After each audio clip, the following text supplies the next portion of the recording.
Imagine if Occupy protesters were waving Chinese flags and calling for President Xi to liberate them from the United States. Wouldn't that be suspicious? Wouldn't it at least raise some eyebrows and probably discredit them? Well, that scenario is exactly what's happening in Hong Kong. Except these masked protesters are calling on President Trump to liberate them from China. And corporate media talking heads, the very same personalities who fixated on phantoms of Russian meddling in US elections, well, they're hailing these masked protesters as pro-democracy. Pro-democracy protesters spilled into the streets. Pro-democracy protesters braving the rain in Hong Kong. Simply seeking liberty and freedom. This is very much a protest led by the people. This is a protest that is spontaneous. It's almost like this pro-democracy talking point used by every single corporate media outlet is part of a coordinated effort. Pro-democracy. Pro-democracy. Pro-democracy. Pro-democracy. But what corporate media won't tell you is that the US government is deeply involved in the unrest gripping Hong Kong. Now, obviously, there's no way the United States can mobilize thousands upon thousands of protesters, but what it can do, and indeed does, is groom protest leaders ahead of time, so when an opportunity arises, the US is in position to redirect popular discontent to suit its own interests instead of the masses of protesters. Cynical stuff, huh? This is Joshua Wong. He's hailed in US media as the fresh face, the poster boy of Hong Kong's democracy movement. Netflix even made a documentary showcasing him as a hero. But what they don't tell you is that Wong works hand in hand with the US government. He's met with top neoconservative senators like Marco Rubio and Democratic Party elites like Nancy Pelosi. Wong testified on Capitol Hill, thanking Congress, not for the money it gave him, but for standing on the side of freedom.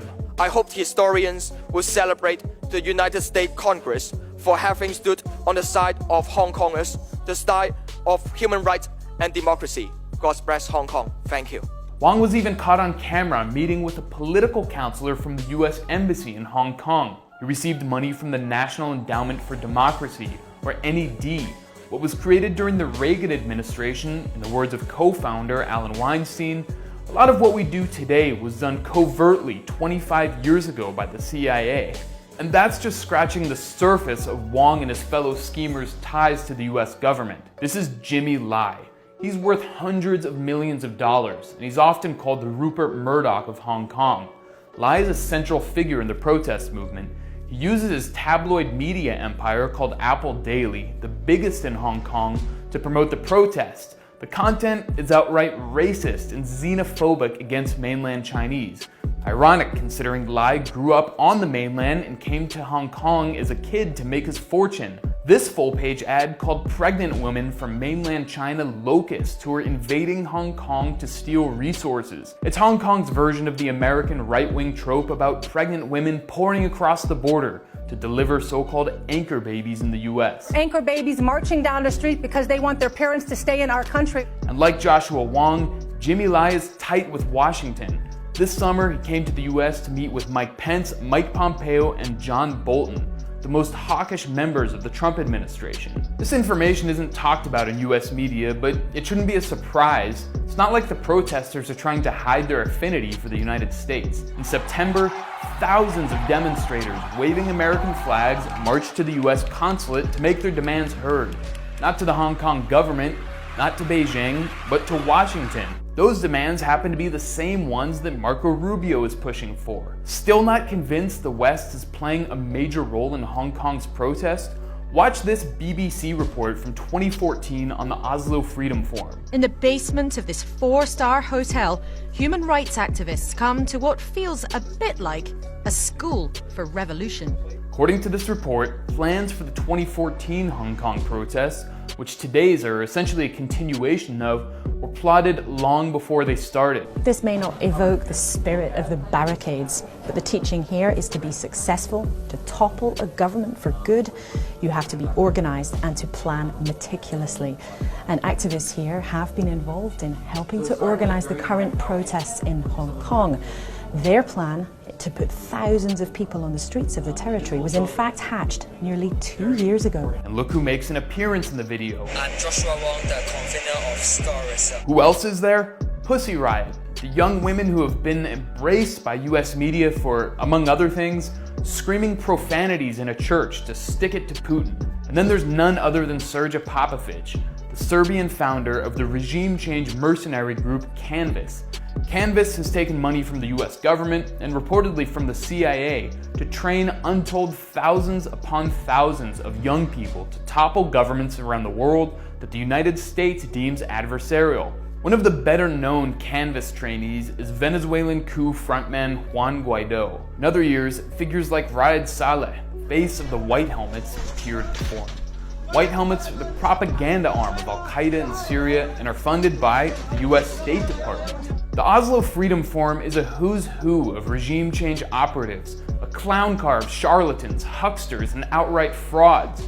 Past guests include Bill Browder, who stole hundreds of millions of dollars from Russia and renounced US citizenship to avoid paying taxes. In 2010, longtime Venezuelan opposition leader and convicted felon Leopoldo López spoke, and the Oslo Freedom Forum itself was founded by López's cousin Thor Halvorsen. Sounds like the Hong Kong protest leadership is part of an organic and grassroots movement, right? But what about the issue of police violence? Even if the protests are largely funded by the United States, that doesn't give cops an excuse to crack skulls.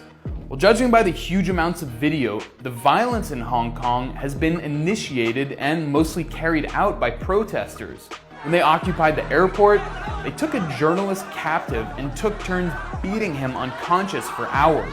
Then, when he was finally being carted away on a stretcher, one protester ran up and struck him with an American flag.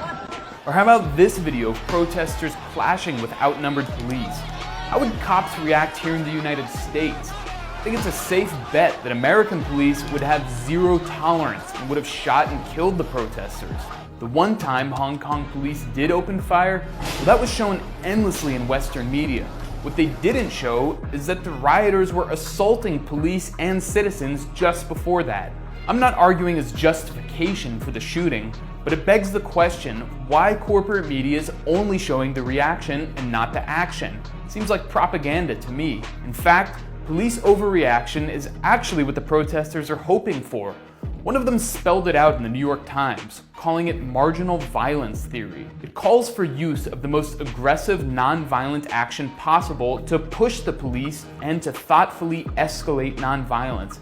Maybe even resort to violence to push the government to the edge. Watch what Joshua Wong says after he's asked to condemn the violence the protesters have used. I would say that instead of blame or condemn on any behavior of protester, I prefer to find out the solution and through the trial and error process, and to let us to realize that even protester, they will have the incentive or intention to have self-defense or self-protection.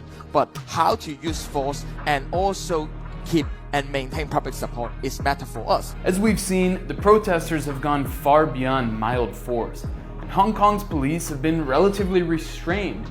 There have been injuries on both sides, but that's all. There haven't been any deaths.